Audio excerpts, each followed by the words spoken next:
نحمدہ و نصلی علی رسولہ الکریم، اما بعد۔ دیوبندی ہمیشہ غیر شرعی بیان دے کر انبیاء علیہم السلام کی شان میں گستاخیاں کرتا ہے۔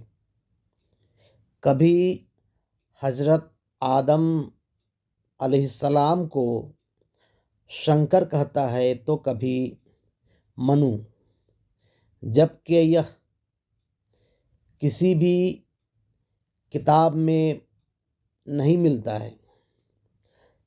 اس لیے دیوبندی علماء کو چاہیے کہ انبیاء علیہم السلام کی گستاخیاں کرنا بند کرے۔